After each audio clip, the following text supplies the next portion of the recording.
Сайн бацхан уу ирэх хүмүүд үзэгчтэй та бүхнийхээ энэ өдрийн амар амгалан айлтгая. Энэхүү манай нэвтрүүлгийн гигийн хамирдын гайхалтай зочин маань хүрэлцэн ирсэн Монгол Улсын ухааны ерөнхийлөгч доктор Батбатхан багш маань урилан ирлээ. За сайн байна уу танд энэ өдрийн мэндийг хүргэе. За сайн байна уу.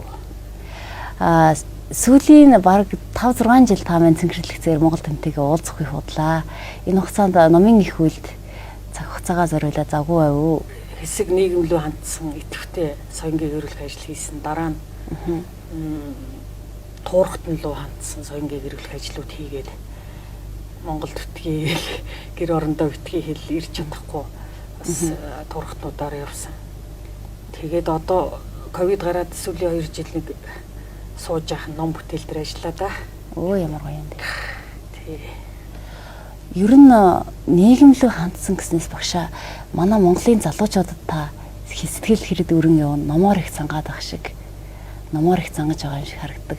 Танд яг ямар эмзэглэлийг төрүүлж байна манай залуучууд? Тий. Залуучуудтай холбоотой одоо миний үнэлэмж жаахан доогуур байгаа. Юу гэхээр залуучууд гэхээс илүү нийгмийн үр дүндэлтэй. Нөгөө эхнэр бол унган шир алга гихчээр эцэг их нь ямар байна, үр хүүхэд нь тийм байдаг. Тэрэн шиг нийгэм нь улс нь ямар байна, залуучууд хойч үн тийм л байдаг. Тэгэхээр би одоо зүгээр жирийн амьдрал ярил л да. Одоо ингээл энэ гудамжинд гараад явах орчин энэ залуучууд чинь ингээд хүнтэй харьцаж байгаа биш. Мала тустай харьцаж байгаа юм шиг ийм сэтгэл төрнө. Одоо ингээд зам дээр ингээд явж хахад ингээд залуучууд ингээд 3-4-өрөө зэрэглээд алхана. Тэгээд зай тавьж өгөхгүй. Зам хааж чад. Заавал тэдрийг тойрж гарах бол. Хаалхан дээр таар. Ерөөс ингээд зөвхөн одоо монгол хүн чинь нэг хаалга онгоолгоо өөрөө гарсан бол ард хүн байвал гээд нэг хаалга том онгоолгож өгөөд ингээд барьж өгдөг нэг. Энд чинь бүр зүгээр монгол хүнд хинээр заалахгүйгээр өөрт нь байдаг. Бүр цус генд нь байдаг юм баггүй. Яхгүй. Дэрүү жоохон онгоолгоо өөрөө гарч хайчин. Ард нь ял хүүхд байна уу, настай хүн байна уу, хэн байна уу, тэр өвчтөе хүн байна уу, ачаа бараа дүүрсэн хүн байна уу, тэр хамаахгүй. За тэгээд ингэж байгаа юм. Одоо гудамжинд ингээд нохоо хөтлөө. Тэгээ нохоо настай хүн лөө очиад дайрж байгаа. Хүүхдтэйг айлгаж байгаа. Хүүхэд айгаад чичрээ уйлж байгаа. Юу тоохч хараа зогсоод. Хүү яана бол хөө чи нохоо мохоогоо дуудаад ингэхгүй. Тэгээ очоо хүүхэд настай хүнийг өнгөрүүлээ унгаачиж ш нөгөө нохоо. Тэгэхэд чин очоо босохгүй. Би одоо ингээд бүр тэгээд одоо энэ залуучууд чинь ингээд нэг ардаа нэг юм том цүн хөрч. Тэгээд лифтэнд нөгөө умгар лифтэнд ороод цаашаараа дуцсан мачаа зогсож. Ард нь нөгөөх нь жоохон дунд сургуулийн хүүхдийн нүдэн дээр, нүүрэн дээр ураа, зураал цохоол.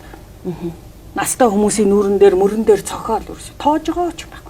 Тэгэд зүгээр би нэг үлэхэд манай залуучууд яг нэг юм амьгүй. Тэгээд яг малтай харьцаж байгаа юм шиг очиод татаж чангааж хөөй мөөй гэж харьцахгүй бол ерөөсө тийм нэг оюун ухаанд хүнтэй харьцаж байгаа юм шиг мэдрэмжэн дээр харьцах ямар ч боломжгүй болсон. Их сургуулийн хүрээ орчинд ч оюутнууд тийм байна. Зүгээр гудамж талбайд нийтлэг ажилчин хөдөлмөрчин ямар ч оюутнууд тийм байна. Ерөөсөө л энэ залуучуудтай ч харьцахаар нэг юм зомби ч юм уу, робот ч юм уу тий. Ерөөсөө тийм нэг оюун санаан дээр би болсон мэдрэмжээр нь харьцах ямар ч боломжгүй. Сүнстэй. Хөөе хүн ингээд эргээ хардаг. Тийм мэдрэмж байхгүй болсон. Хөөйгөө очиод дуудаа яриад тахад өөдөөс дуурахгүй. Ярьж байгаа юм ойлгохгүй мэлийгээд. Би тэгээд энэ байдлаар нь харуул би энэ залуучуудад бол маш эмзэглэж байгаа энэ байдлууд. Ерөөсөө юу гэж хэлэх гээд байгаа юм хэрэг манай өнөөгийн залуучууд юм гэхгүй ерөнхийдөө тийм хүн биш. Робот маягийн. Тийм амьгүй, сүнсгүй, сэтгэлгүй, хүн чанаргүй, хүнлэг сэтгэлгүй, ёс суртахуунгүй. Тэгээд хинтэй ч хэрэлдэхэд бил. Ийм жоохон цэцэрлэг хөвгтэй ч ачтаач үзэхэд зодтолдох гэж байна, хэрэлдэж байна. Настан буурлуудтай ч хэрэлдэж байна. Эдгээр насныхантайгаа үеийнхэнтэйгээ яаж юм ерөөсө тэгэл ах түү гээл ингээл ерөөсө дуртай газар шүлсээ юм. Дуртай газараа нусааны. Одоо ингээд зүгээр энэ залуучууд бол болж байгаа юм айгүй хэцүү. Ер нь их сэтгэл имзэглүүлж байна. Тэгээд энэ бол энэ залуучууд бол энэ 90 оноос хойш тогтсон энэ нийгмийн л одоо амьд тойл. үр хүүхэд нь эцэг эхийнхээ амьд тол байдаг шиг энэ залуучуудын нийгмийн амьд тол. Ийм л их захгүй, ийм л оюунлаг бус, ийм л ухаан сэхээгүй, ийм л мэдрэмжгүй, ийм л хагас Европт юу одоо хагас Европч гоо баг бүтэн Европч бий болчиход байна. Ийм одоо хойч үеийн бүтэн сүрэг бий болчиход байгаа. Маш харамсалтай байна л. За тэгээд тэрэн дээрээ нэмээд архиа уун, хар тамхиа татна. Тэгээд маазарна. Одоо энэ тэн зогсож байгаа залуучуудыг би ингээд оюутан залуучууд ч өнөө сурагч нар ч өнөө ингээд сайхан унсан ном эсвэл одоо нэг амьдралд хэрэгтэй өөртөө хэрэгтэй юм яриад ингээд зогсож байгаа би ерөөс сонсохгүй. Зүгээр л ингээд маазарсан. Арцаатлах хөрөлдөл ингээд сонсож байгаа хажуугаар нь өнгөрөөл гарахад л тийм. Зүгээр л залуучууд бөөгнсөн газар битүү шүлс. Тэгэл нэг л их тийм арцаатал маазарч инээс хажууд нь ахмад хүмүүс байна уу, их стэйц хүн байна уу, нялх нэраа хүүхдүүд байна уу, айж гэнэ үү, цочж гэнэ үү. Ингээд эмэгтэй хүн тэрэгэн дээр хүүхдэд тавьчихсан салхилуулаад зогсож байгаа шүү дээ. Тэгэхэд хажууд нь залуучууд арцаатал инээлдээд хөрөлдөө бахиралдаад тэгээ муу хүний дуух гэж ямар ч их чанга дуутай. Тэгэнгүүт нөгөө тэрэгэн дотор нялх хүүхд чочоод уйлж байгаа. Тоож байгаа ч юм баг. Тэрийг мэдэрч байгаа ч юм баг. Үнэхээр энэ одоо ингээд залуучуудын хүрээнд яваад орохоор үнэхээр хүний нийгэмд амьдраад байгаа мó? Аливан чөтгөрийн одоо оронд амьдраад байгаа мó? Тамийн оронд амьдраад байгаа мó? За тэгээд нэг нохоо хөтөлцгөөч. Нөгөө нохоотоо хөтлүүлж. Нохоотоо нөхцөөд нохоотоо ингээд хансаад амьдраад байна. Уг нь бурхан тэнгэр энэ хүмүүсийг чинь хүнтэй нийлж, хүнтэй нөхцөж, хүнтэй хансаж амьдр гээд хүний заяанд хүн болгоод төрүүлсэн байтал нохоо хөтөлчөөд нохоотоо нөхцөөд нохоотоо амьдраад хансаад амьдраад ийм одоо тэгээд нохоондоо хөтлүүлсэн нохоогоо хөтлж байгаа ш. Ингээд ямар зүрх сэтгэлгүй болсон. Тийм л ийм сонин хүн гэхэд хүн гэж хэлж болохгүй одоо амтэн гэхэд амтэн гэж хэлж болохгүй амин чанарыг харуул нэг ийм оробот шиг амьгүй сүнсгүй сэтгэл хөдлөлгүй мэдрэмжгүй нэг ийм сонин хүмүүсийн сүрэг бий болчлоо л да. Тэгээ би одоо гудамжинд явахаараа залуучууд бөөгнсөн газараас их холуур тойрч явдаг. Тэгэхээр багшаа энэ манай Монголын нийгэмд маш их хайр, ёс суртахуун дутагдаад байна л да. Энэ ер нь хэний буруу вэ? Та хэний буруу гэж бодож байна? Нийгмийн тогтолцоо буруу. Бид нар маш буруу нийгмийг байгуулсан. 90 оноос хойш. Маш буруу. Яг төгс төгөлдөр юм байхгүй тий. Капитализм нь ч байна уу, социализм нь ч байна уу, коммунизм нь ч байна уу, феодал нь ч байна уу. Тий ямар ч нийгэм нь байлаа гэхэд төгс төгөлдөр юм байхгүй. Бидээж бид нар бол төгс төгөлдөр юм хүлээгээ хүсээгүй. Тэгтээ арай ийм тий 100-ны одоо бараг 100% ийм дампуурсан нийгэм байж болохгүй баха. Тэгээ яагаад энэ хүмүүс эрдэмтэн судлаачид энэ оюунлаг хэсэг энэ хүмүүс ухамсартай хэсэг яагаад энэ нийгмээ яагаад ингэ болохгүй байна гэдгийг ингээ шалтгаан руу өнгөж харахгүй ингээд шалтгааныг хайхгүй оншилох гэж эмчлэх гэж бодохгүй ингээд нүдэн балаа чихэн дүлээ ингээ жил сар өнгөрөөгөөд яваад байгааг би өчигдөрс ойлгохгүй. Нийгмийн тогтолцоо нь маш буруу. Энэ одоо зах зээлийн харилцаат арчилсан нийгэм гэж 90 оноос хойш тогтоосон энэ нийгэм бол маш буруу. Нийгэм гэж хэлэхэд буруу ичгүртэй юм байхгүй юм чинь. Бүх юм нь шуллах, одоо шулах, мөлжих, боолчлох, дарлах, хүчирхийлэх, хуурах, мэхлэх ерөөсө бүх юм ийм одоо суурин дээр бий болчихсон энэ нийгэм. Угаасаа суурин буруу. Одоо манай дээр үед ахмадууд нэг буруу номын гэж ярьдаг да. Энэ чинь буруу номын нийгэм. Буруу номын зөв номын гэхээр юу вэ? Гэрэлтэй гэгээтэй зөв үнийн шудрах, сайн сайхан, хүнлэг инэрэнгүү хайр инэрлэлтэй гэдэг. Энэ чинь зөв ном юм. Буруу номын гэхээр энэний эсрэг юм. Өөрөөр хэлбэл бол тамийн чөтгөрийн. Тэгэхээр би энэ 90 оноос хойш Монгол тогтож байгаа энэ зах зээлийн харилцаат арчилсан нийгэм гэдгийг бол би энэ бол гоё нэртэй сатаны нийгэм буюу бүх чөтгөрийн нийгэм, тамийн нийгэм гэж үздэг. Тийм учраас энэ нийгмийн тогтолцоо руу ч өнөөдөр бурхан тэнгэр орсон ч бүх чөтгөр болж хувираад байна. Тэлгүй яхаа багш.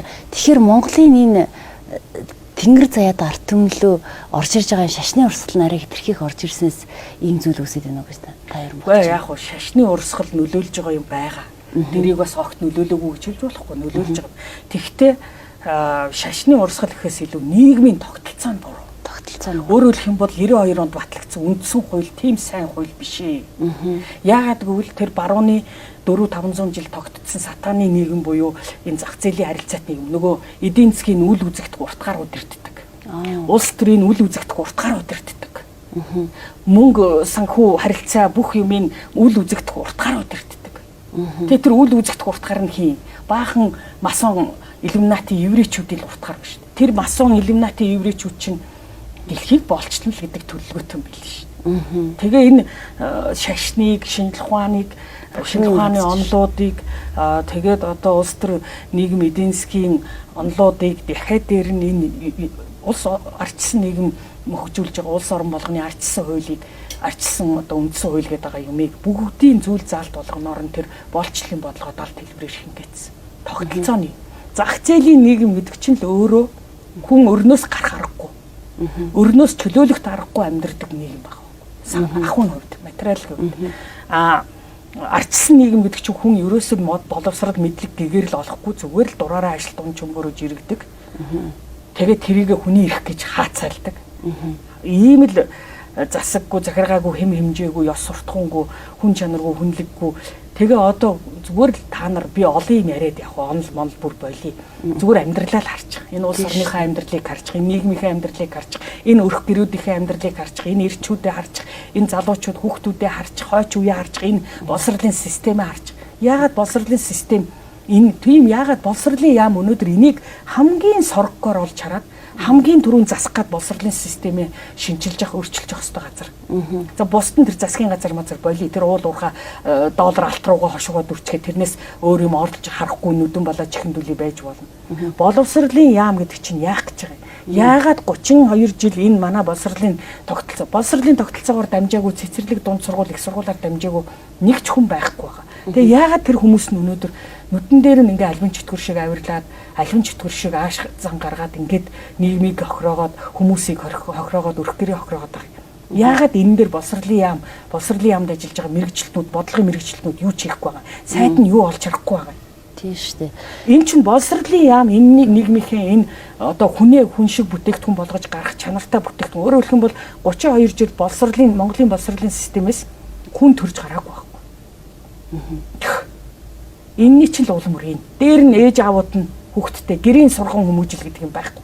Танхимын сургуулийн сургам хүмүүжүүлэх үйл ажиллагаанаас ерөөсөө ийм олигтой юм дөрөөгүй. Дахиад нөгөө талд нь гэрийн сургам хүмүүжил гэж юм байдаг. Тэр гэрийн сургам хүмүүжилд ээж аав нь юу ч заахгүй, юу ч сурахгүй. Тэгээд байхаасаа байхгүй нэг. Яагаад гэвэл зах зээлийн нийгэм чинь хүнийг тийм болгодог. Цаг наргүй зүтгэж хоногийн хоолныхаа мөнгө чүү ай олдог л болгочтой. Тэгээд цаг наргүй зүтгсэн хүн чинь ядарна, стресс авна, ачаал авна. Тэгэнгүүтээ нөгөөтхөө бар караокенд очиж тайлдаг болдог. Дэм буудлаар тайлдаг болдог. Ингэхээр тэр амьд байдгаалын хувьд тэр чин тэр ачаалаа тайлахын тулд юу гэр орон үр хөвгт. Тэр юу ёс журам, юу ёс суртахуун. Тэгэхээр л нөгөө хүн бус хүмүүс нь бий болоод байна шүү дээ. Хүн бус хүн буюу хүний би одоо их муугаар хэлдэг. Хүний арьс нөмөрсөн бугч төгрөөд. Тэгээд ой гарантай хүүхдээ хүчирхийлээл, 3 настай хүүхдээ хүчирхийлээл, өөрийнхөө хүүхдээ хүчирхийлээл, дагвар хүүхдээ хүчирхийлээл, эхнэрээ хүчирхийлээл энэ ч одоо юу болж байгаа юм те гудамжинд гараад хүч чадал мөхс нэгнийг хүчирхийлээ.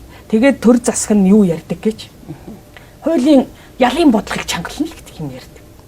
Гэтэл хүмүүжил хүн чанар тал руу нөөч ярьдаг. Тэгээд жигшүүлнэ гэж ярьж байгаа. Жигшүүлнэ гэж ярьж байгаа. Хууль зүйн сайдныхаа амнаас, их хурлын даргийнхын амнаас, их хурлын гишүүдийн амнаас тэгж гарч байгаа. Жигшүүлнэ, нийгмээр жигшүүлнэ. Жигшүүлэхийн тулд сошиал орчин тэрийг цацах болно. Цацахаар нөгөө ухамсар мөчөд хүмүүс чинь тэндээс ч үлгэрч шаад юм байна. Даган дуурайд юм байна. Тэгээ муу юмыг хийхэд, муу юмыг сурахад, муу юмыг хийхэд, үйлдэхэд хүнээс ерөөсөө тусгайлан хүч хөдөлмөр тэ хичээл чармаалт ордог шүү. Сайн юмыг сурахад бүр хичээгээ чармаагаад байхад маш бага сурдаг шүү. Муу юмыг бол ганц хүн тэнд нэг хүн хараалын үг хэлээл өнгөрөхөд хүн нэг хэлбэлэл тогтоогоо. Тэгэхээр багшаа энэ Монголын төрд Монгол цус татаад байна уу? Аль эсвэл Монголоо гэсэн зүрх сэтгэл нь татаад байна уу? Монгол цус ч Монголын төрд дутагдж байна. Монголоо гэсэн зүрх сэтгэлч аль аль нь дутагдж байна. Дээрээс нь шунал нь ихтэй. Тий. Тэгэхээр ингэдэг юм байна л да. Манай Монгол уламжлалаар бол цустай аавын хүү гэж ярьдаг. Цустай гэдэг нь эрч хүчтэй хүнийг хэлдэг юм байна. Хүний цус их байх тусам эрч хүчтэй байдаг. Тийм учраас эрэгтэй хүмүүс эмэгтэй хүнийг бодоход эрэгтэй хүний судас бүдүүн байдаг. Тэр бүдүүн судсаар их хэмжээний цус эргэжээж тэр эрэгтэй хүний амьсгалын зүрхний цогцолтын амьсгалын систем хэвэн ажилтдаг. Эмэгтэй хүний судас эрэгтэй хүний судсыг бодоход арай нарийн байдаг. Тэгээд тэр хэрээр цус нь бага байдаг. Тэгэхээр одоо эрэгтэй хүмүүс эмэгтэй хүнээс цус ихтэй учраас илүү эмэгтэй хүнээс хүч чадалтай байдаг байна шүү. Тэгэхээр цус ихтэй, цустай цэстэй аавын хүү гэдэг чинь цус ихтэй гэдэг нь бол одоо цустай гэдэг нь бол цаанаа ирч хүчтэй, хүч чадалтай гэсэн утга байдаг. А цөстэй гэдэг нь оюун тарих хөгжилтэй гэсэн утга байдаг. Яагаад гэвэл энэ цөс чинь илгэнд ялгардаг. Цөс бол илгэнд наалдаж байрладаг. Тэгээд цөс ялгараад тэгээд энэ цөсийг энэ оюун тарих руу холбосон судас байт юм байна. Тэр судасаар цөс гүгээд тэгээд тэр цөс одоо тархинд очихоор хүний тэр оюун ухаан хийдвэхтэй ажилт юм байна л да. Тэгэхээр монголчууд цөстэй аавын хүү гэдэг нь дандаа тэр их тарих оюунтай чадал, тархины чадалтай хөгжилтэй тийм хүмүүс хэлжсэн. Тэгэхээр цустай цөстэй гэдэг чинь биеийн хүч чадал ихтэй, тарих оюуны ч хүч чадал ихтэй. Тийм хүмүүсийг цустай цөстэй аавын хүү гэж ярьдаг гэсэн. Тэгэхээр одоо цус гэдэг юм чинь яадгийн гэхээр нөгөө цус цөс гэдэг юм чинь нөгөө халуун эх оронч сайхан сэтгэлээ одоо бишээ их сайхан сэтгэл нь цус цөсөө ориглуулж буцалгаж ингэж идэг. А буцаагаад нөгөө оргилсан буцалсан цус цөс чинь нөгөө зүрх сэтгэлээ эргээгээд идэвхжүүлж идэг юм. Тэгээ энэ хоёрын хооронд ийм харилцан хамаарал. Цус цөс нь бол яалчгүй хүний физиологийн анатомийн бүтц махан биед байгаа биет бүтц. А зүрх сэтгэл гэдэг чинь хүний нүдэнд харагдахгүй гарт баригдахгүй боловч мэдрэгддэг зүйл. Тэгэхээр энэ хоосон бодит хоёрын хооронд ийм нарийн харилцаа уйл та. Зүрх сэтгэл нь цус цөсөө буцалгаж ориглуулж идэг. А уцаад буцалсан ориглсон зүрх цус цөс чинь эргээд зүрх сэтгэлээ тэтгэж идэг, идэвхжүүлж. Тэгэхээр Монголын төрд цус дутж гэнэ үү сэтгэл дутж гэнэ үү гэж миний хараад аль нь дутж байгаа. Монголын төрд энэ Монголоо гэсэн халуун сэтгэл алга. Зүгээр энэ хүмүүс яаж Монголын төрийн эрх мэд төрийн одоо эрх мэдэл албан тушаалыг авч тэр эрх мэдэл албан тушаалыг ашиглаж яаж Монголын баялаг уурхаагаас хувьдаа юм унах вэ? Яаж Монголын засгийн газар төрийн үйл ажиллагаанаас өөртөө хувьдаа юм монжих уу? Ийм л хэдэн шуналтангууд гарцсан. Тэнд ерөөсөө номтой, ёс суртахуунтай, халуун сэтгэлтэй, гэгэн сэтгэлтэй, тэгээ гэрэл сүнстэй, гэгэн тархитай хүн хов байхгүй шүү дээ. Тэгэхээр нэг ийм одоо тийм бүлэг шуналтнуудын айран бий болцсон. Тэгээд тэд нар ингээ хар машинаар л уурдж байгаа л хакерж байгаа л төрийн бүх эрх мэдлийг аваад тэрлөө өөр хэнийг ч ойртуулдаггүй оруулдаггүй. Одоо ийм л 16 оноос хойш ийм л сонгуулийн дүр зураг явж байна. Хар машин гэдэг юмар бүх хүний сонгуулийг хакерж байгаа л өөрсдөө гараад ирдэг. Хэсэг бүлэг л өөрчид. Тэгээд тэрлөө ямар ч эх орончид, ямар ч мэдлэг чадaltaй, ямар ч зөв үнэн шудрах, ямар ч эрдэм чадaltaй хүн тийшээ орох боломжгүй ингээ бүр хаацсан хар машинаар. Тэгээ өөрсдөө тэр Монголын төрийг бүр ингээ өмчлөөд хувьчлаад батсан. Тэгэл энийгээд нам дотроо ингээд ардын нам дотроо ингээд өв залгамжлуулаад явж шít. Тэгэхээр эх оромын дотроос ялцарч байна. Энэ одоо бид ямар нөхөдөл хийх ёстой юм бэ гэж? Би нэг үгийг их онцгой олон давтаж хэлдэг. Хүн гэдэг амьтан чинь энэ байгалийн бүтээсэн, энэ орчлонгийн бүтээсэн цорын ганц оюун ухаант байдгаал байхгүй. Оюун ухаант. Ургамал бол мэдрэмжтэй. Сүнстэй учраас мэдрэмжтэй. Тэгэхдээ энэнд ухамсар оюун ухаан байхгүй. Амьтад бол сүнстэй учраас амьттай мэдрэмжтэй. Гэвч амьтанд бас оюун ухаан байхгүй. Сармагчин одоо амьтдын оюун ухааны төвшин бол цэцэг ургамлынхаас арай өндөр төвшөнд, хүнийхээс доор төвшөнд. Хамгийн одоо мундаг оюун ухаантай ухамсарладаг, бодос сэтгэдэг, хэлж ярьдаг, ойлгодог одоо ийм өндөр оюуны мэдээлэл, оюуны одоо өндөр их мэдээллийн төвшөнд одоо сүнсэнд байдаг ганц цорын ганц амьтан бол хүн. Тэгэд хүн юм чинь тэр ургамлын оршихуугаар амьдралаар амьдарч болохгүй. Тэр амьтны амьдралаар амьдарч болохгүй. Өөрөөр хэлэх юм бол хүн юм чинь оюун ухаант хүн юм чинь homo sapiens юм чинь тэр оюун ухаант амьдралаараа л амьдрах ёстой. Тэгтэл бид нар оюун ухаант хүний сүрэг одоо хүн төрлөختөнд 7 тэрбум хүн төрлөختөнд. Тэн дотроос 3 сая монголынх. Тэгвэл монголч байна уу, нэг өрх гэрч байна уу, нэг байгууллага хамт олонч байна уу, нэг улс үндэстэнч байна уу, нэг дэлхийн хүн төрлөختөнч байна уу. Энд чинь оюун ухаант хүний сүрэг учраас оюун ухаан бүхнийг шийдвэрлэх ёстой. Оюун ухаан бүхнийг авчих ёстой. Одоо чамаас чиний биенээс оюун ухааныг хаачих л да. Оюун ухаан ажиллахгүй болох чи. Чи юу болох вэ? Амтэн л болно шүү дээ. яг энэтэй адилхан байхгүй. Тэгэхээр өнөөдөр энэ Монгол 3.4 сая энэ Монгол улс үндэстний чинь оюу тархин төр. Төрхөн тарих тэр төр гэдэг байгаа тархин дотор байгаа оюу ухаан нь энэ 3 сая ард түмний оюу ухаан байх хэвээр. Гэтэл төрд нь оюу ухаан нь хөгжөөгүй, мэдлэг боловсрал олоогүй. Цөөн тооны баруунд яваад нөгөө боолчилдаг, шулдаг, мүлждэг, даралдаг, хүчрхийлдэг нөгөө аимшигт урт гарын эдийн засгийн урт гар, улс төрийн урт гарын, нийгмийн урт гарын одоо шадар туслахууд тэнд очиод тархиа угаалгачаа ирсэн нөхдүүд энд ирэл зүгээр л шунал бодно. Мөнгөл бодно, ашиг хонжол бодно. Түүнээс тэр ард түмэн өгч гэнэ үү, зовж гэнэ үү, өвдөж гэнэ үү, өр зээлэндээ баригдж гэнэ үү, өтөндөө баригдж гэнэ тэднэрт падлич байхгүй. Тийм учраас энэ төрийн 3 өндөрлөгчийн сая тэр ковид үед 40,000 гаруй хүн өнгөрчөөд байхад гарч ирж ганц эмгэнэл илэрхийлэхгүй байгаа шүү дээ. Тийм. Утаа гэдэг асуудлаар утааны төлш одоо төлш мүшгээл одоо ялгаа байхгүй л утаа байж байгаа. Тэгээ тэрэнд угаартаж хүчнээ өрөх гэр сүрлээ өчнөө хүн өглөө хэн гарч ирж эмгэнэл илэрхийлсэн. Дээрээс нь хичнээн Монгол зөрхөө яасан ч их Монгол амаалдав. Тэгэхээр одоо би бол ганц л юм шүмжилдэг хүн. Би бол Монголын төр засгийг л шүмжилдэг. Яагаад гэвэл хаан алдах хэрэггүй, хатан урах хэрэггүй, харц цохрох хэрэггүй гэж Монгол сувханы сургаал байна. Тэгэхээр хаан алдах хэрэггүй. Баттхан би алдчихад миний ойр ховд байгаа гэр бүлийн хүрээний хэдхэн хүн л тэр алдааны хохирогч болдог. Тэгвэл хаан алдахад бүхэл бүтэн улс үндэстэн тэр чигтээ тэр хааны алдааны хохирогч болдог. Тэгэхээр хаан алдах хэрэггүй. Өөрөөр хэлэх юм бол Монголын төр засаг алдах хэрэггүй л гэсэн үг. Монгол улсын ерөнхийлөгч, ерөнхий сайд, их хурлын дарга, их хурлын гишүүд, сайд дарга нар алдах хэрэггүй л гэсэн үг. Тийм шүү дээ. Бүхэл бүтэн улсыг хариуцж байгаа. Яагаад гэвэл тэдний алдааны хохирогч нь бүхэл бүтэн үндэстэн ард түмэн улс орн байна. Ингэж бүхэл бүтэн үндэстэн ард түмэн улс орныг хохироож алдаа гаргаж болтгоо. Тэгэхээр зэрэг энэ төрчин бол одоо яаж ч бодсон тэр халуун зүрх сэтгэл энэ төрд чинь дутчихээн. Тэр Монгол цус дутчихээн. Тэгэхээр харийн цус бол харийн цус л гэдэг байхгүй. Хизээч Монголын төлөө ажилтдаг. Тэгээд нэг их онцгой сони юм байд юм. Би бас энэ залмид хэлчихье. Энэ генетикийн шинжилгээ ухааны манай эрдэмтэд, гадны эрдэмтэд бол нэг зүйлийг тогтоосон байдаг. Монгол хүн харин ямар ч улс үндэстний хүнтэй ингээд одоо эвцэлд ороход Монгол ген дарангуйлагддаг. Одоо Монгол хүн Орос хүнтэй гэрлэхэд суухад хүүхэд дээр нь Орос ген илүү дамгаал Монгол ген дарангуйлагддаг. Хятад хүнтэй суухад бүр илүү дарангуйлагддаг.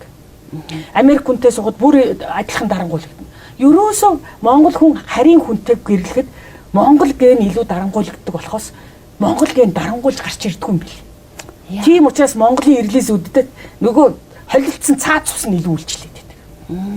Хятадын ирлүүзүүдэд хятад цус нь илүү үйлчлдэг. Оросын ирлүүзүүдэд орос цус нь одоо тэгээ 90 оноос хойш бүр өстой дэлхийн бүх улс үндэстний ирлээс Монголд байна шүү. Тэгэхээр тэр цаад цус нь илүү дамгаалдаг. Энийг би хэлж байгаа юм биш, энийг генетикийн шинжилгээ ухаан хэлж байна.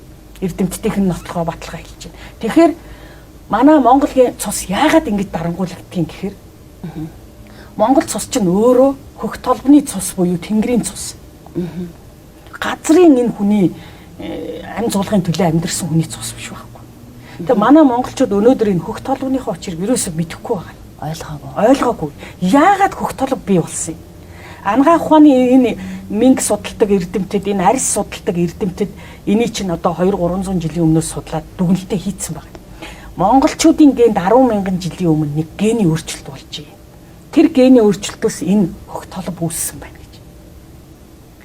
Тэр гений өөрчлөлт нь ямар гений өөрчлөлт юм гэхээр монголчууд байгалийн орчлонгийн оршихуун зам ёсыг таниад тэр зам ёсыг баримталж амьдрсан чинь гэгэрлийн төр засаг, гэгэрлийн төр тус, гэгэрлийн нүүдлийн соёл иргэншлиг байгуулсан байна.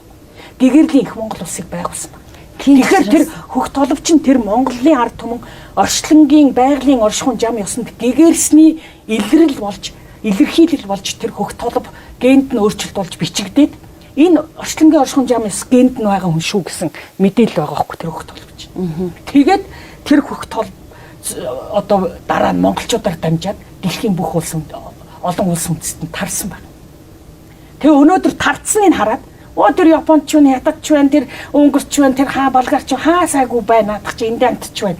Наад чи нэг чухал юм биш гэж хараад байгаа. Гэтэл анх үүсэл нь бол анагаах ухааны эрдэмтэд арьс судлалын эрдэмтэд судлаад анх үүсэл нь 10,000 жилийн өмнө монголчуудын генд өөрчлөлт орсны улмаас энэ хөх тол бүүсээд дараа нь монголчуудаар дамжаад олон улс үндэстэнд төгссөн байна гэдгийг дүгнсэн байна. Дүгнсэн айл тэдний олоо судалсан. Тийм энэ чинь бүр шинэ ухааны төвшөнд олоо судлаад. Тэгээ харамсалтай нь манайхан энэ хөх тол бүхээр нэг шашин юм шиг ойлгодог.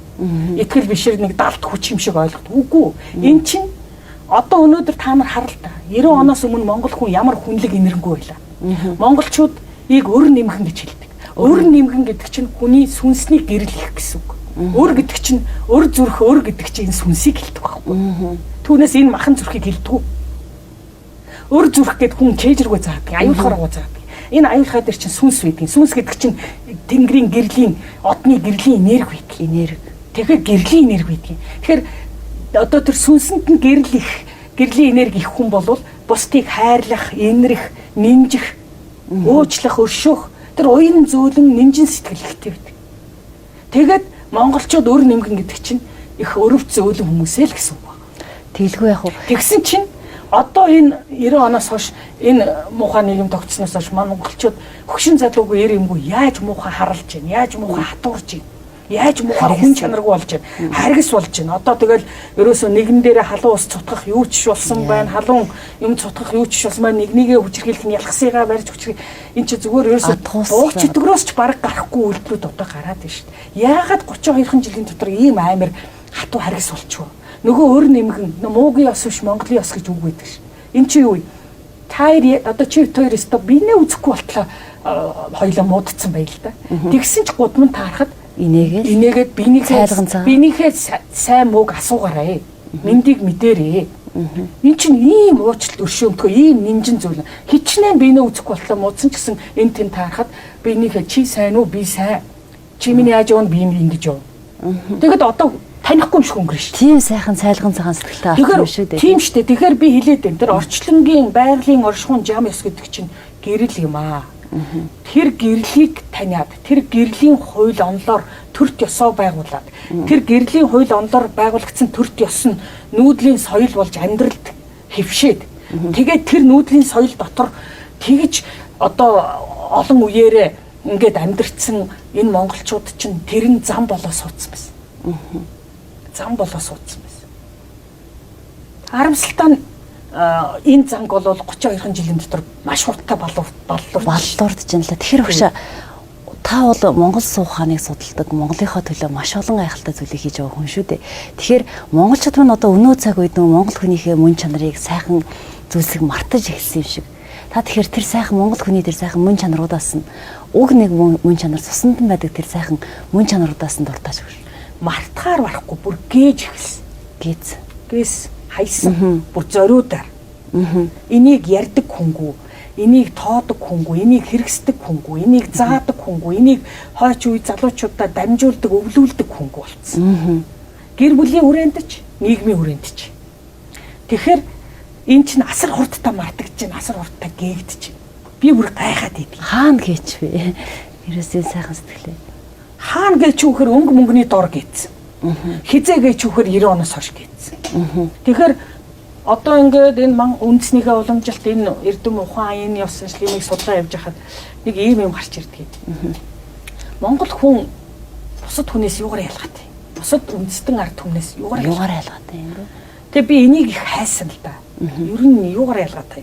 За тэгээд түрүүн би хэллээ. Тэр Монгол суух хааныг судалсны буйнд би эднэр чинь орчлонгийн оршихуун жам ёсыг таниад тэр нь гэрэл гэдгийг таниад тэр гэрлийн одоо гэрлийг тэнгэрийн зарлиг болгоод тэгээд тэр гэрлийн одоо онол хуйлуудыг томьёолоод тэгээд нээгээд томьёолох нээгээд тэгээд тэр гэрлийн онол хуйлуудаар төрт ёсоо байгуулад төрт ёсоо ажилуулад төрт ёс нь олон зуун жил ингээд олон мянган жил ажиллахаар энэ гэрлийн төрт ёс чинь нүүдлийн соёлыг бий болгоцсон байна. Тэгээд нүүдлийн соёлын дотор байгаа толгойтой болгон гэгэрдэг.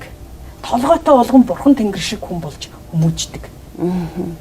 Ийм л оршин амьдрах хүн асар өндөр соёл байсан. Ёс суртахуун. Энэ нүүдлийн соёл дотор ч агуулгадаг юм.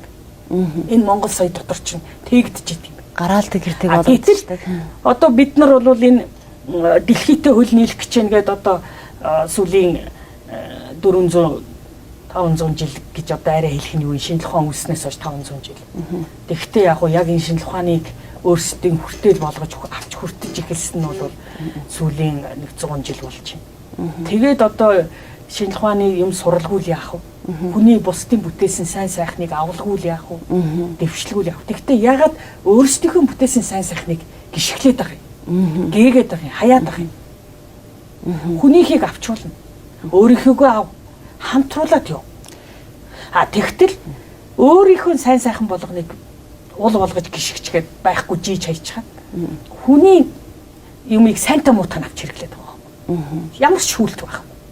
Одоо энэ сошиал орчинд чинь хүн ингээд үнэн худал сайн муу чанартай чанаргүй нь ялгаагүй ямар ч мэдээлэл тарих руугаа шүүлтгөө оруулж шít хүмүүс. Яг гоо шүүлттэй оруулж байгаа цөөхөн байгаа. Ихэнх нь шүүлтгөө. Тэгвэл манай энэ монголчууд 90 оноос хойш энэ суурийн иргэншлийнхний бүтээсэн сайн муу юмыг ямар ч шүүлтгөө хуулж авсан байна. Тэгээд өөрийнхөө юмтай нийлүүлнэ гэдэг юмыг огт байхгүй. Уламжил шимжил хоёр хосолж зүв болдог. Аль нэг нь давмгаалах юм бол доголддог юм. Яг л энэ байхгүй. Манайх дэндүү шинжил давмгаалаад байгаа. Тэгээ уламжлалаа хайчаар одоо уламжил гэвэл чамаар яривал чиний арга яс байхгүй. Чи арга ясгүй зүгээр ингээд арга яс байхгүй тэгээд чи хүний дээл авчираад нөмрөөд юу болох вэ? Ийм л юм болчиход байгаа. Та их хүнийхээ хувьд Монголын төрд гомдолтой байна уу? Одоо би их хүнийхээ хувьд Монголын төрд гомдол байхгүй, эмэгтэй хүнийхээ хувьд Монголын төрд гомдол байхгүй, харин иргэн хүнийхээ хувьд би Монголын төрд гомдолтой явдаг. Яагаад гэж иргэн хүн гэдэг чи хий. Одоо манайх ингээд 16 нас хүрэхээр иргэний паспорт гэдэг нэг юм өгдөг. Иргэн гэж хий. Ямар хүнийг иргэн гэж хэлээд ямар болохоор нь иргэний паспорт өгдөг юм. Иргэний үнэлэх өгдөг юм. Хэн ч мэдэхгүй. Тэгэхээр энэ Монгол сууханд бол хэлдэг юм билээ. Орчлонгийн оршихуун үннийг таньсан хүнийг л иргэн гинэ л гэж. Орчлонгийн оршихуун үнэн гэхээр ямар үнэн бэ? Туйлын үнэн бэ.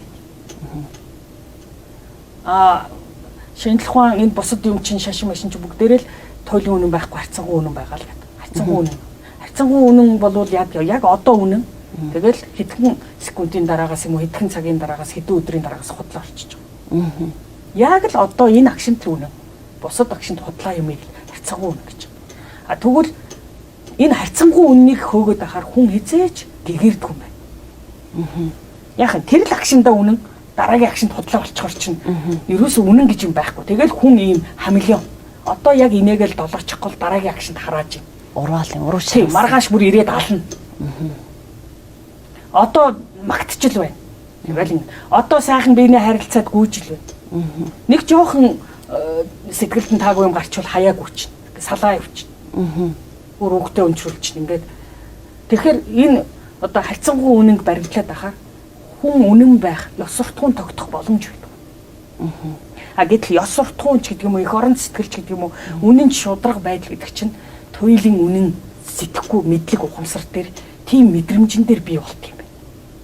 Тэгэхээр энэ барууны суурийн иргэншил чинь шинжлэх ухааныг бүтээсэн ч гэсэн шинжлэх ухаан нь нөгөө туйлын үнэний нээж чадаагүй байгаа учраас дандаа харьцангуй Эйнштейний харьцангуй онол буюу харьцангуй үнэн дээр энэ бүх соёл иргэншил, суурин соёл иргэншил, бүх нийгэм улс төр эдийн засгийн бүх тогтолцоо чинь явж байгаа болохоор хүмүүс ийм хуурамч болоод байгаа. Хуурамг болоод байгаа. Амьдрал ийм хуурамг болоод байгаа. Тэгээ энийг ганцхан үгээр зөвтгдөг. Бүх юм хувирч өөрчлөгдөв. Тэгээ хорвоогийн бүх юм хувирч өөрчлөгдөд байгаа мөртлөө яагаад мөнх байгаад байгаа тэгвэл тийш манай аав хэлдэг гэсэн шүү дээ. Хүн чанартай хүн гэдэг бол альч цагийн зөвөнд хоёрдог юм аа. Тийм байхгүй. Тэр хүн чанар гэдэг чинь нөгөө мөнхийн туйлын үннийг хэлээд байгаа байхгүй. Тэр шудраг үнэн байна гэдэг чинь тэр мөнхийн туйлын үннийг хэлээд байгаа юм. Тэр няцшгүй, цуцшгүй, буцшгүй байна, урагшгүй байна гэдэг чинь тэр туйлын үннийг хэлээд байгаа. Тэгвэл харьцангуй онлоор бол яах юм? Бүх юм хоёрд юм чи хоёрын штэ, зөв штэ гэж сонч. Тэр нөгөө урам шарууж гүгээд байгаа, нөгөө ёс суртахуунгүй байгаа хүмүүсийн чи зөв болчихж байгаа байхгүй харьцангуй онлоор. Тэгэхэд туйлын үнний онлоор болохоор тэр чин буруу болчихж байгаа. Тэгвэл чи одоо харалтаа. Зүгээр л хоёулаа олон юм ярихгүй нэвтрүүлгийн цаг хожиг. Зүгээр л энэ байгалыг хартаа. Өдөр болж байна. Шөнө болж байна. 24 цагт ээлжлээд байна шүү. Тэгсэн мөртлөө яага мөнх байгаад байгаа Юм хувирж байгаа биз дээ. Тэгвэл хавар болж, зун болж, намар болж, өвөл болж. Цаг эргээд байгаа биз дээ. Өөрчлөгдөд байгаа. Тэгсэн мэтлээ яагаад байгаль итүг мөнх байгаад байгаа. Хайцангуй мөнх. Одоо 13.7 тэрбум жил мөнх л байж шүү дээ. Тэгэхээр энэ бүх юм хувирдаг ч гэсэн бүх юм мөнх байдаг. Тэгвэл бид нар шинжлэх ухаан өнөөдөр хувирдгийг л таньсан байхгүй. Мөнх байдгийг таниагүй. Тийм болохоор бүх юмыг харьцангуйгээд номлоод байгаа юм. Тэгээ бүх юмыг харьцангуйгээд номлохоор харьцангуй хандлт чинь улс төр нийгэм эдийн засгийн боловсролын эрүүл мэндийн бүх тогтолцоонд ирэхээрээ зэрэг бүх юмыг хурамг болгоод байгаа. Тэгээд төлөв үнэн байхгүй. Тэгэхээр нөгөө үнэн шудраг байдаг. Нөгөө хайр хинийгч дээр доор ялахгүй хайрлах, инэрх, нэмжин байх, нөгөө өр нэмгэн байх одоо тэр төлөв үнэн дээр гарч ирдэг. Энэ ер нь энэ ёс суртахуунтай хамаатай, ёс суртахуунтай холбоотой энэ ойлголтууд бол дандаа туйлын үнний сэтгэхгүй мэдрэмжин дээр бий болдог. Харьцангуй үнэн дээр энэ бий болох боломжгүй. Тэгэхээр агш Монголын төрд эргэлт хэрэгтэй. Бас Монголын ард түмэнд ч эргэлт хэрэгтэй байна. Аль алинд нь эргэлт хэрэгтэй. Яагаад гэвэл ерөөсөө 7 тэрбум хүн төрлөختний өнөөдрийн энэ соёл иргэншил, хөгжил, дэвшил, оршин амьдрахууд бүр гэрэлт эргэлт хэрэгтэй байна. Одоо эргэлт гэхээр манайхан чи төрийн эргэлт дайн самун бодоо сурцсан хүмүүс шүү. Хүчирхийл дарангуул бодоо сурцсан хүмүүс. Цэргийнхний эргэлчиг тийм. Нөгөө Мьянмарт болж байгаа эргэлчиг юм бодчих шүү. Гэтэл үгүй энэ бол оюун санааны эргэлт. Гэрлийн эргэлт, гэгэрлийн ухаарлын эргэлт, зөв үнэн шудраг ариуны эргэлт, хүнлэг ёсны эргэлт, нэмжин зөөлөн сэтгэл, хайр инэрлийн эргэлт хэрэгтэй. Тэгэхээр Монголын төрд гэлтгүүгээр ер нь бол ингээд иргэн иргэн шиг байж төрөн төр шиг байхад хамгийн их дутагч байгаа зүйл ерөөсөө ёс суртахуун ухаан шудраг ёслол татаад шүү дээ. Ёс суртахуун, ухаан, оюун санаа.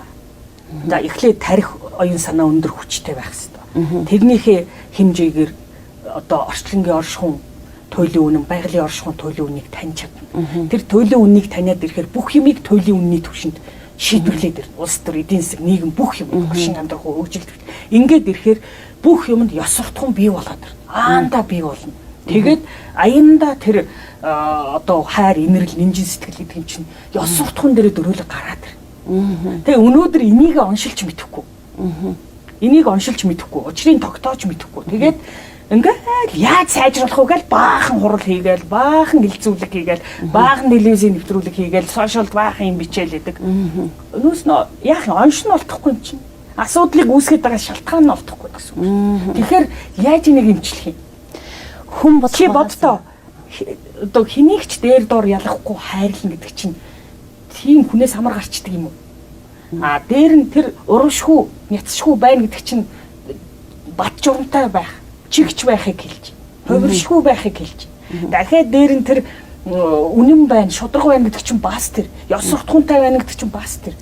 Энэ бас ген айгуу чухал бах тийм. Эцсийн оюун ухаанд хүн төрлөختний соёл иргэншлийн эцсийн үр дүн бол саяын хэлдэг энэ урамшгүй, шантаршгүй, няцшгүй, буцшгүй байх, энэ батчурамтай байх, энэ ёс суртахуунтай байх, энэ хайр инрэлтэй байх, эм тустай байх, энэ чинь л эцсийцэд бий болох хэрэгтэй. Тэгээ одоо их Монгол улс 13 дугаар зуун одоо тэр Арабын нэг нөхөр тэр Абул Гази гэдэг нөхөр битсэн байл шүү дээ. Чингис хааны байгуулсан эзэнт гүрэнд Кушантаас юу хүртэлжүүлээ ингээд их хол газар юм байна л да тэр. 17 настай хүүд ингээд алтан цар бариулаад ингээд явуулахад тэр Чингис хааны байгуулсан их Монголын эзэнт гүрэн дээр тэр хүүг хинч дөө дээрэмдэж булаагаагүй, хинч айлгаж хичээгээгүй, хинч одоо ягаагүй, дээрлэхийгүй. Алж талаагүй. Тэгэхээр энэ Чингисийн эзэнт гүрэн гэдэг чинь ийм агуу их одоо амар амгалангийн улс, үнэн шудраг хууль ёс ягштал хэрэгждэг ийм улс байжээ гэж дүгнсэн юм. Тэгээд энэ дараа нь энэ дорны эрдэмтэд тэрийг батлах гад бас 18 настай жирэмсэн бүсгүйд одоо зөндөө алт ачиж өгөөд ингээд явуулсан. Тэгтэл бас тэр бүсгүйг хөл үндтэй юмгээл монголчууд бүгд л тусал дэмжиж гэр орондоо хонуулж өмжүүлж явуулж исэн болохоос хийнч тэр алтнаас 1 грамм ч авдагтаа. Одоо бол яг алт өрөөд гудамжинд гараа зүгээр газар дээр нам цохиулаад өгнө. Тэгэхээр амиа алтна үсттэй чинь. Тэгэхээр Чингис хааны эзэнт гүрэнд яагаад хууль ёс ийм өндөр хэрэгжсэн юм? Тэнд одоо тэр гэгэрлийн ёс тогтчихсэн. Тэгэхээр ер нь бол шударга ёс байхгүй бол хууль гэдэг чинь зүгээр л өгүүлбэр байхгүй юу? Монголын төрд бас нэг дутуу зүйл байна. Би нэг хэлээд энийг гүцээг. Шударга ёс байхгүй бол шударга ёсноос ангид хууль бол зүгээр л өгүүлбэр байхгүй. Зүгээр л цаасан дээр хараар бичсэн өгүүлбэр байхгүй. Тэглэг байхan. Тэгэхээр манад өнөөдөр яагаад хууль хэрэгжихгүй байгаа юм? Дэлхийд яагаад өнөөдөр хууль хэрэгжихгүй байгаа юм гэхээр шударга ёс байхгүй. А шударга ёс гэдэг чинь хязгаарч хууршгүй тэр туйлын үнэн дээр бий болдог. Тэр сэтгэхгүй мэдрэмж, тэр мэдлэг боловсрол гэгэрэл дээр тэр мэдрэмжэн дээр тэр туйлын үнэн чинь, тэр хайр инрэл чинь, тэр урамшгүй бачарантай байдал юм. Тэр ёс суртахуун чинь бий болдог. Тэглэг яах вэ? Чингис хааны тэр чин ухаанд хүрэхэд бол хамгийн аваачсан гол болохоор нөгөө нэг шударгаслаа байгаа байхгүй. Тийм байхгүй. Тэгэхээр зэрэг одоо манай энэ хууль одоо зөндөл хууль үйлдвэрлэгдээл гараад байна. Их хурл гэдэг чинь нэг болсон болоогүй хууль үйлдвэрлэл гаргаад байна. Нөгөөдгийг мэддэг ч хүн байхгүй, яадаг ч хүн байхгүй, өөрсдөө л мэддэг юм шиг байна. Тэгээ мэдэхгүй юм чинь тэр чинь хэрэгжихгүй. Тэгээд хэрэгжиж гисэн ч манад шударга ёс байхгүй. Шударга ёс байхгүй бол хуулийн чинь амин сүнсэн шударга ёс байхгүй. Шударга ёс хэрэгжихгүй, шударга ёстой хамт хэрэгжихгүй бол хууль бол зүгээр л цаасан дээр хараар бичсэн өгүүлбэр төдийл юм. Зохион бичлэг төдийл юм. Тэгэхээр энэ нарийн юмнуудыг би бол одоо сууханаас л мэдж авсан юм.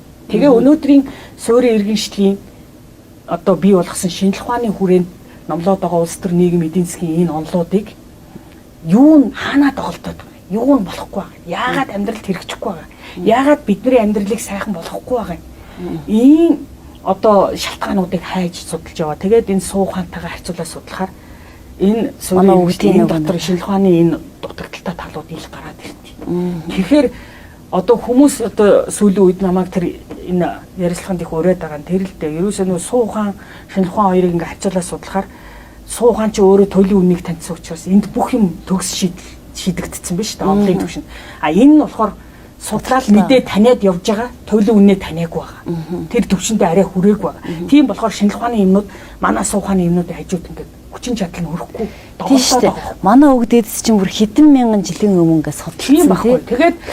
Тэгэхээр зэрэг одоо нөгөө хитрхи материалист улсууд чинь бас одоо юу яагаал одоо энэ чинь нэг шашин юм шиг ойлгоол ингээл тэ сүсэг бишрэл одоо ид шид юм шиг ойлгоо тийм биш л дээ. Эн чинь бол цэвэр одоо оюун санааны аргаар орчлонг байгалыг оршихуйг таньдсан тэгээд туйлын үнний төвшөнд хамгийн дээд төвшөнд таньдсан ийм цогц мэдлэг байна. Хэцэшгүй. Тийм учраас одоо шинжлэх ухаан хэзээ нэгэн цагт суу ухааны төвшөнд хүрэхэд бол суу ухааны одоо энэ номлоод байгаа бүх номлолууд батлагдана. За бүр онлоор болиё гэхэд одоо зүгээр би сая чи тэрийн ярианы хүрээнд ингээл харьцуулаад ярихт л харагдаж байгаа үстэй. Ялгаа нь тийм шүү дээ. Одоо энэ зүйлийг л таниад авсан тохиолдолд Монгол их орн маань өөдлөн дэвшигдэ. Айгүй ойрхон байгаа байхгүй. Дээрээс нь бүгш хоёлоо нэвтрүүлгийн цагаас төгсөж байгаа учраас би таныг сүүлийн асуултаас тавьчих гэж бодож байна л да. Одоо Монголын хууль гэж та ярьлаа. Гэтэл одоо Монголын хууль гэхээр манайх одоо Америкасны хууль татж ирээл Европын нэг оронтой хуулийн харьцуулж ингээд ингэдэх.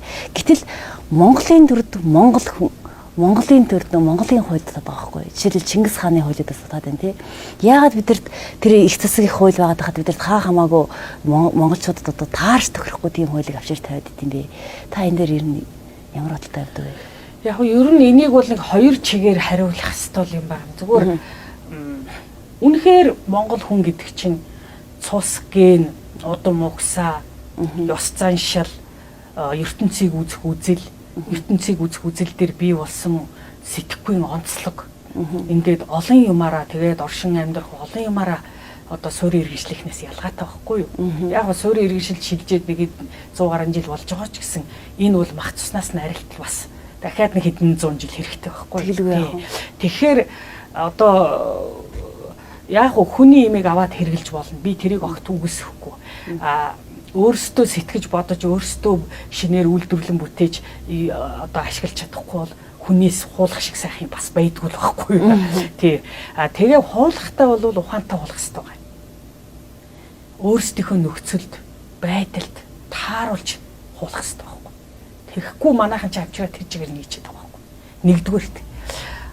Хоёрдугаарт яаж байгаа юм гэхээр энэ хуулийг одоо хитрхи олон үйл одоо хуульчт нь ч өөрсдөө мэдэхгүй юм байна. Тэгэхээр эний чи ард иргэд яаж мэдхий? Чинь ард иргэд нэрийг ч мэдэхгүй хууль асар олон байгаа шүү. Байлгүй яах вэ? Тийм. Заалтыг мэдхийг нэрийг ч мэдэхгүй. Хуульчид нь ч өөрсдөө заалтаа мэддэггүй шүү дээ. Ном харж ил ярьдаг шүү дээ. Тэгдэг байл шүү дээ. За ийм тэгэхээр хитрхи нөгөө альва юм ямар ч сайн юм хэмжээнд дутвал гин болдог. Хэмжээ нь хэтрүүл зэм болдог. Яг хэмжээндээ байвал хэм болдог. Ийм учиртай. Тэгэхээр альва юм хэмжээнээс хэтэрч болохгүй, дутаж болохгүй. Яг хэмжээндээ байж л хүнд үр ашгаа өгдөг гэсэн үг. Тэгэхээр одоо манад бол хууль бол хитрхи олон тоотой. Хитрхи их үйлдвэрлэгдсэн. Тэгээд хуульчид нь өөрсдөө хуулиа мэдэхгүй дахиад дээр нь ард иргэд бол нэрийг ч мэдэхгүй тэр хуулиудынх нь тоогийг ч мэдэхгүй явж байгаа байхгүй. За тийм хүмүүс яаж хууль хэрэгжүүлэх вэ? За тэгээд нөгөө хуулийг хэрэгжүүлэгээ бодоход шудраг ус байхгүй. Тэгш ёс байхгүй. Шудраг ус. Шудраг ус гэдэг чинь тэгш ёс байхгүй. Алагчлаг. Одоо ингээд алтан нар өглөө болгоно гэрлээ бидрийг амтай аймгүй сайн муу Монгол Америк стаг хэнийг ч ялахгүй дээр доор эрх мэдэлтэй мэдлгүй баян ядуу хэнийг ч ялахгүй гэрлээ бид нар дээр адилхан өгч байгаа үстэй. Тийш. Хууль гэж ийм юм хэлдэг. Туйлын үнэн гэж ийм юм хэлдэг. Тэгтэл энэ хууль чинь Баттун татуу үйлчлэн, Чамд татуу үйлчлэн 10,000 төгрөг хулгайлцсан хүүхэд 10 жил авна. Төр улсыг хулгайлцсан хүмүүс эрхчлөөтэй ингээд. Тий яахчгүй бүр эрх мэдэл дахиад явж идэг.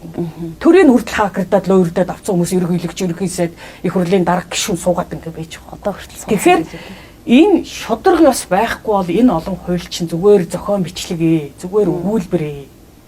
Ингээд эхлээд шудраг ёсныхаа тогтолцоог хэрэгжүүлэх хэрэгтэй. Дараа нь тэр олон хууль. Дээр нь дараагийн нэг юм. Манай энэ Монгол улсын одоо үлгэр жишээнээс харахад монголчууд бол одоо энэ суурийн иргэншлийнхэн шиг хуулийг энэ цаасан дээр хараар үйлдвэрлэж хэвлэдэггүй байж. Хуулийг хүний тарих зүрх хоёрын дотор үйлдвэрлэдэг байж. Өөрөөр хэлбэл хууль хүний гадна байдгүй, хууль хүний дотор байдаг. Дотор байхдаа тарих сүнс хоёртанд байдаг. Тэгэхээр хүний тарих сүнс хоёрт суучихсан тэр хуулийг л ёс суртахуун гэж хэлж байгаа. Монголын хүмүүжил гэж хэлж байгаа. Ястаа үнэн л дээ. Тэгэхээр манай энэ өнөөдрийн энэ хуулийн тогтолцоо чинь зүгээр дампуу тууцсан байхгүй. Яасан? Шалтгаан нь юу? Баруунаас зүгээр автоматар хуулаад оруулаад ирсэн. Нөгөөдхөө ухаалгаар ашиглаж чадаагүй. Ухаалгаар өөрсдийнхөө хөрсөнд буулгаж чадаагүй. Зүгээр л хуулаад тавьчихсан. Ийм болохоор өнөөдөр Монголд шудраг ёс хэрэгжихгүй байгаа юм. Ийм болохоор яагаад шудраг ёс хэрэгжихгүй байгаа гэхээр хууль нь өөрөө хууль болгон шудраг биш. Хуулийн заалт болгон шудраг биш. Хуульч болгон шудраг биш. Ихэнх хууль нь буруу хулгай хууль. Ихэнх заалт нь буруу хулгай заалт. Ихэнх хуульч нь буруу хулгай хүмүүс гэдэг. Тэгэхээр Монголд шудраг ёс гэдэг юм байхгүй. Яалтчгүй хамгийн их дутж байгаа зүйл шудраг ёс. Би юу гэж хэлэх гээ сая үгээрээ юу гэж хэлэх гээд байгаа гэхээр хичнээн олон хууль үйлдвэрлээд бид нар шудраг ёсыг тогтоохгүй. Ёс суртахууныг тогтоохгүй. Сайн сайхныг нийгэм тогтоохгүй. Зүгээр эхлээд энэ байгалийнхаа орчлонгийнхоо оршихуун жамыг таниад энэ хүмүүсийн зүрх сэтгэлд тэр жам ёсоо мэдлэг гэгээр л болгоо суулгаад өгч. Тэгээд тэр тарих зүрхэнд суудсан байгалийн оршихуун жам ёс тэр туйлын үнийн дотор чинь тэр бүх хууль чинь, бүх дүрм чинь, бүх журам чинь, бүх одоо ёс заншил бүгдээрээ тэн дотор тэр туйлын үн дотор байдаг. Тэгэхээр багш бас нэг асуучих. Одоо та ингээл шудраг ёс гэдэг гэж байгаа шүү дээ. Орчлонгийн жам гэдэг бол бүхнээс шудраг тий. Өнөөдөр ингээл төрийн хідэн түшээд хичнээн мянган саяараа эдсэн ч гэсэн өнөөдөр ингээл хуулаараа ингээд эрх мэдлэрээ давмгаалаад тэр хуулийг худлаад авсан ч гэсэн их дэлхийн хуулийг бол хэзээ ч худалдаж авч чадахгүй шүү дээ тий. Их дэлхийн хууль орчлонгийн оршихуун хуулийг худалдаж авч чадахгүй. Тэгээ их дэлхийн хууль буюу тэр орчлонгийн оршихуун хууль гэдэг чинь үлийн үрийн хууль гэдэг. Карма үлийн үрийн хууль. Чи сайн үйл хийвэл сайн хариу чамд ирнэ. Тэрийг буян гэдэг. Чи муу үйл хийвэл муу хариу чамд ирнэ. Тэрийг нүгэл гэдэг. Хилэнцэгдэг, гисгэл гэдэг. Тэгээд энэ улсууд одоо эзэн нэгэн цагт гисгэлээ авчил үлийн үрээ эдэлжил таараа. Тэгээд хамгийн гол нь үлийн үрийг одоо жишээ нь бид нар ингээд нэг ажлыг мөнгөөр орлуулдаг ч одоо жишээ нь цэрэгт татдаг байлаа шүү хүүхдүүдийг. Тэгэнгүүт одоо цэрэгт явжгүй байж болно мөнгөөр төлчөрөө гэж штэ. Нэг үүргийг мөнгөөр орлуулж байна. Эсвэл миний өмнөөс чи явчих ч гэдэг юм ингээд баттахны өмнөөс өөр нэг хүн одоо цэрэгт явж болох нь байна. Эсвэл баттахын цэрэгт явах үүргээ мөнгөөр төлж болох нь байна. Өөр ямарч эсвэл нэг байлдааны зэвсэг техник өгөөч юм ингээд харгалж болох нь шүү дээ. Үйл үүрийг ингэж харгалж болдог. Үйл үүрийг яг тэр хүн яг өөрөө тэр үйлдэлээ буцааж муу үйлдэл хийсэн бол сайн үйлдэл болгож иж тэр үйл үүрийг барагдуулдаг гэж. Тэгэхээр тэр заавал ирнэ. Заавал ирдэг. Энэ бол нөгөө туйлын үнэн чинь байхгүй. Жам яс гэдэг чинь нөгөө туйлын үнэн чинь. Тэгэнгүүт жам яс. Тий, жам яс туйлын үнэн нөгөө түгээмэл зүйд. Тэр чинь хүн болгонд яг энэ нарны цэцэр хүн болгоныг ялгалгүй, амтай амьгүй юм болгоныг ялгалгүй тусаж байгаа шиг тэр чинь хүн болгон дээр адилхан үйлчлэл. Тэгэлгүй яах вэ? За ингээд бид бүхний урилгыг шудраг ёс гэж яг ийм имийг хэлдэг. Хэнийг ч алагчлгүй, юуг ч алагчлгүй яг адилхан. Манай хуулийн тогтолцоо юм дотор энэ шудраг ёс чинь байхгүй учраас хууль чинь зүгээр хуурай хууль буюу амьгүй хууль буюу зүгээр хэдэн зохион бичлэг өгүүлбэр болцоход тэгээд тэр нь хүний тархи сүнсэнд сууж өгөхгүй. Тэгээд тархи зүрх сэтгэл сүнсэнд суугаагүй хууль чинь гадаа амьдрал дээр хэрэгжихгүй, үйлдэл болохгүй, практик болохгүй. Ингээд энэ нийгэмд чинь шудраг ёс тогтохгүй, ёс суртахуун төлөвшөхгүй хүмүүс одоо нийгэм хоёр чинь тэр чигээрээ ингээд ороо босгоо болчиход байгаа юм байна. Тантайгаа ингээ яриад ах юм бол ерөөсөн маш их зүйл байна. Асуух ч зүйл их байна. Даанч бидний цаг маш бага байлаа. Тэгээд бид бүхний урилгыг хүлээн авч энэ алтан цагаас хуваалцсанд маш их баярлалаа. Таны үнэтэй цагаас бас хомсолтонд уучлаарай. Зүгээр. Тэгээд та бүхэнд бас ажлын өндөр амжилт хүсье. Телевиз сонсож байгаа бит хоёрын ярилцлагыг сонсож байгаа одоо олон телевиз үзэгч түмэндээ, сонсогч түмэндээ бас одоо Орчлонгийн оршихуун байгалийн жам ёсыг таньж тэр жам ёсон дотор жам ёс гэдэг байгаа тэр туйлын үнэн дотор багтж байгаа тэр бүх хууль, газрын тэнгэрийн бүх хууль, амьдралын оршихуун бүх хууль, хүний бус бүх хуулийг тэр туйлын үнэн дотор л багтдаг юм л да. Тэр хуулийг одоо тархи зүрхэндээ шингээж дотроосоо гэрэлтсэн хүмүүжилтэй, ёс суртахуунтай, шудраг иргэн болж төлөвшөж Монгол улс маань нэг шудраг улс гүрэн болж хөгжим бадрахын оргил төрхийг л одоо хүсэж байна да. За баярлалаа. Ерөөл бод туршиж төгс төгөлдөр илэрх болтгоо. Үнэхээр маш хэрэгтэй үнэн өксийг захилаа. Андаа маш их баярлалаа. Цэнгэрлэгцийг үзэн суугаа Монгол үндэндээ эргүүлэн хасж байгаа хамгийн сайхан мөхний өсөөрөөё.